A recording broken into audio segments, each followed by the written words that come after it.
नमस्कार, मी सुहास बाळासाहेब परांडे, राहणार पाटीरान, तालुका दौंड, जिल्हा पुणे. 8.5 एकर क्षेत्र आहे मला आणि 3 वर्षापासून 4 वर्ष झाली मी डाळिंब शेतीकडे वळालोय. पहिल्या बाराला मी 14 टन माल काढला होता, दुसऱ्या बाराला 30 टन माल काढला. 1200 झाड आहेत माझी आणि आता तिसरा बार आहे. गेल्या वर्षी फसलचं किट बसवलेलं आहे ते चालू बाराला. आणि त्या फसलच्या किटमुळे मला पाण्याची बचत, औषधं, कोणता रोग येणार आहे, कसं काय होणार आहे, सगळं डिटेलमध्ये येतं. म्हणजे आधी ॲडव्हान्समध्ये माहिती भेटते त्यांची फसलच्या किटमुळं.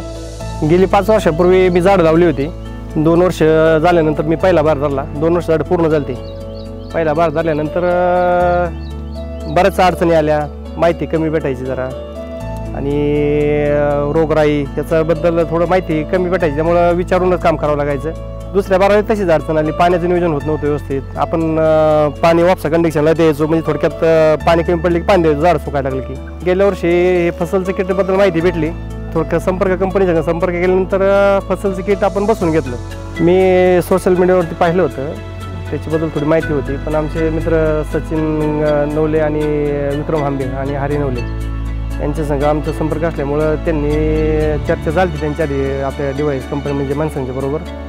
त्याच्यानंतर मला फोन केल्यानंतर मला बोलवण्यात आलं तिथं. मग चर्चा झाल्यानंतर समाधान झाल्यानंतर डिवाईस बसवून घेतलं मी. सगळ्या माहिती भेटतील का डिवाईस बसवल्यानंतर, हवामान, पाणी, पाऊस असं सांगण्यात आलं कंपनीतर्फे मला. त्यांच्या म्हणजे सगळ्याच गोष्टी सकारात्मक, म्हणजे विचार त्यांचे ऐकल्यानंतर ना सगळ्याच गोष्टीच्या फायद्याच्या वाटल्या मला. आपण हे बसवलंच पाहिजे. रोगराईबद्दल महत्त्वाचा विषय, रोगराई आणि पाणी याचा विषय महत्त्वाचा आहे आपला शेतकऱ्यांच्या बाबतीमध्ये.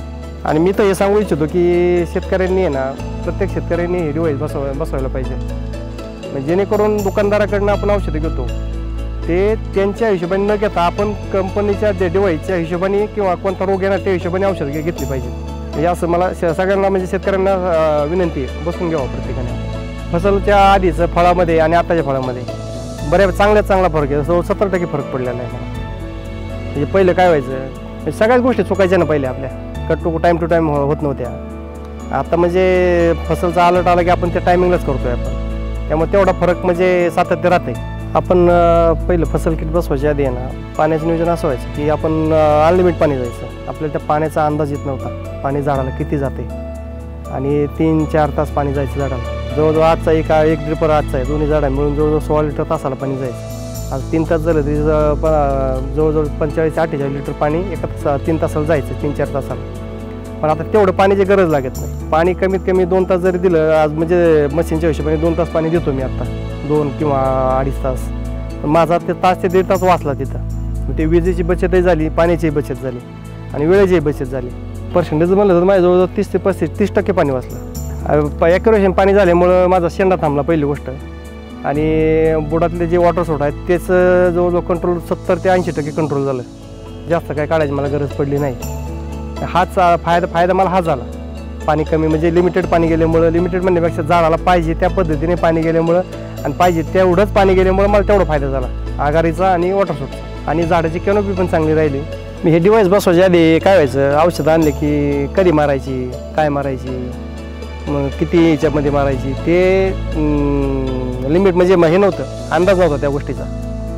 आणि डिवाईस बसवल्यानंतर कोणत्या कंटेनमध्ये औषधं आणायची, कधी मारायची, कोणत्या वेळेत मारायची, हे मशीन आपल्याला अलर्ट द्यायला लागलं. आणि आता तुमचा बाबा रोग तुम्हाला, आता समजा आज पाऊस झाला आहे, उद्या तुम्हाला कोणती औषधं मारायच्यात हे ॲडव्हान्समध्ये आपल्याला मेसेज यायचा कंपनीचा आपल्याला डिवाईसचा, ही औषधं आणा, ही ह्या वेळेतच मारा. मग ते आपल्याला तो एक फायदा झाला की आपल्याला म्हणजे वेळ वाचला, आपला खर्चही वाचला, आपला टाईमही वाचला. म्हणजे आपल्याला समजा 4 वाजता औषध मारायचे, त्या टायमाला औषध मारलं गेलं.